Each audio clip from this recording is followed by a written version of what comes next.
I'm Steve Brown. I'm a partner with the architectural firm Brown & Bills Architects here in Dayton, Ohio.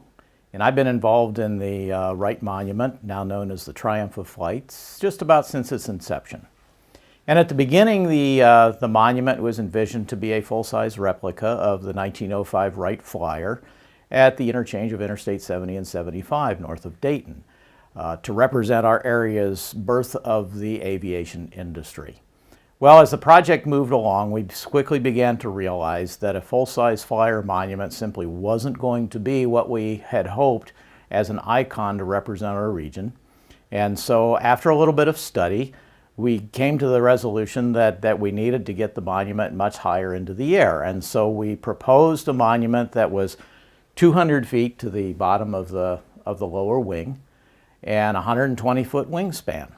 Well, in the years that followed that, we have gradually evolved into the final presentation now, which is a monument that's 270 feet to the top of the upper wing and 144-foot wingspan, and will make a dramatic image at the interchange of Interstate 70 and 75 north of Dayton.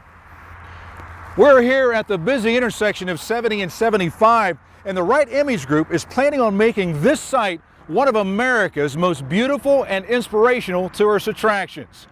Hi, I'm Dan Edwards, and as a former radio and TV journalist, I've been following the progress of this exciting project for quite a while. First, I want to introduce you to a man who's played a vital role in the development of this project. He's Dan Patterson. Dan's a design consultant, an aviation author, photographer, you do it all. That's what I do.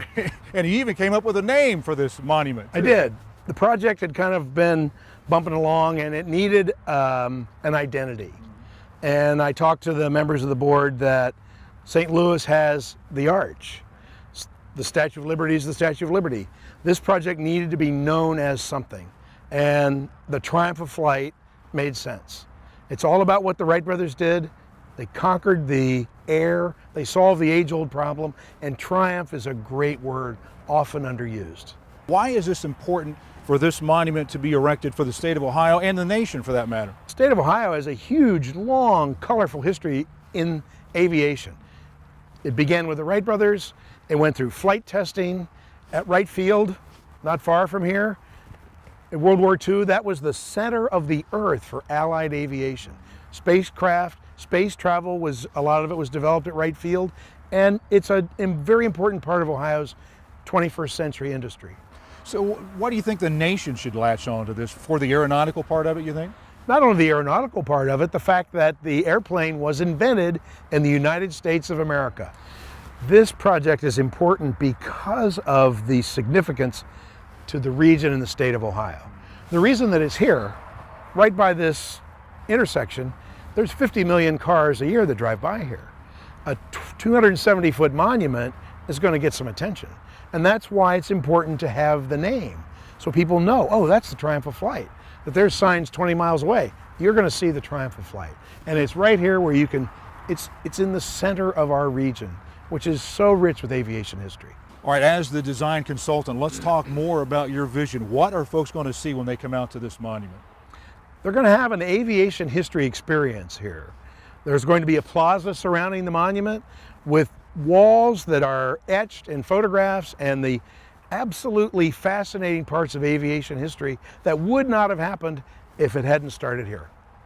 And then we also talk a little like Greek mythology to kind of start that Well, process, we do. right? The entrance, which is about where we're standing, will have a couple of curved walls, and on one wall will be the mythological aviator Icarus, and on the other wall will be a bronze statue of Neil Armstrong stepping onto the moon. And right about here, sitting on the steps, will be life-size bronze sculptures of Orville and Wilbur Wright. And people will be able to sit on Orville's lap and get their picture taken. So it will be a friendly, welcoming environment, but it will introduce them that this is something special about aviation, greeting the visitors as they come from the parking lot.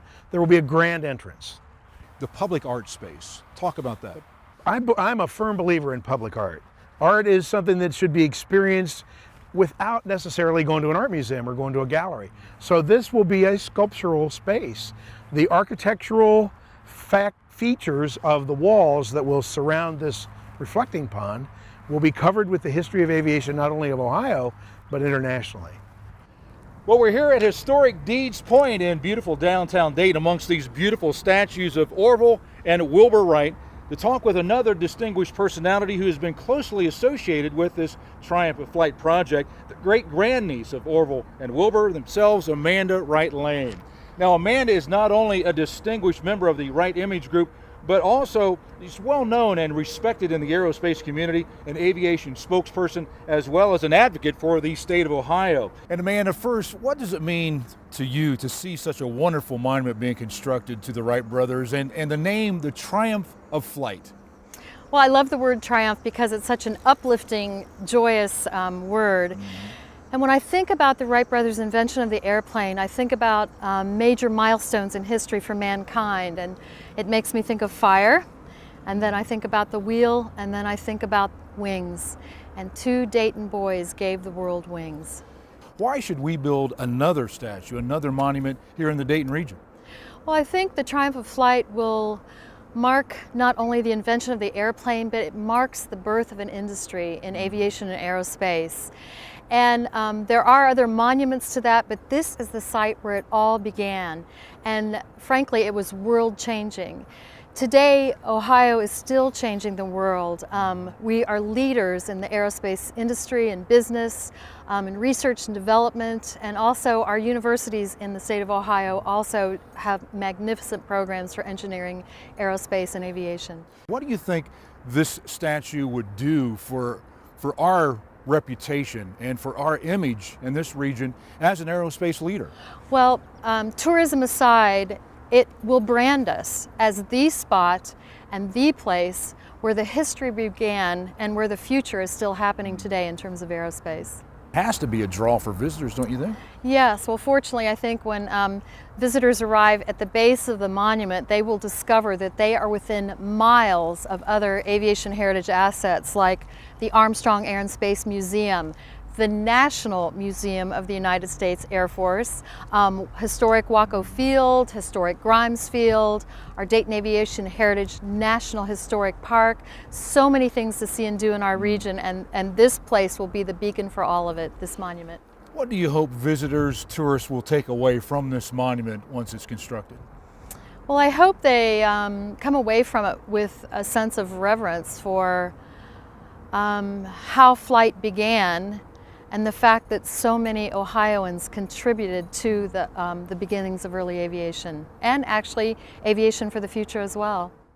What do you hope visitors take away from this monument after visiting? Oh, a much expanded knowledge, a much expanded experience of what happened not far from here and flew across the country over the last century. You know, this is only going to happen if you get involved. Please share this video with your social network friends. And if you'd like to be a part of our effort, just go to this website for more information as we erect a monument for the Wright brothers' Triumph of Flight.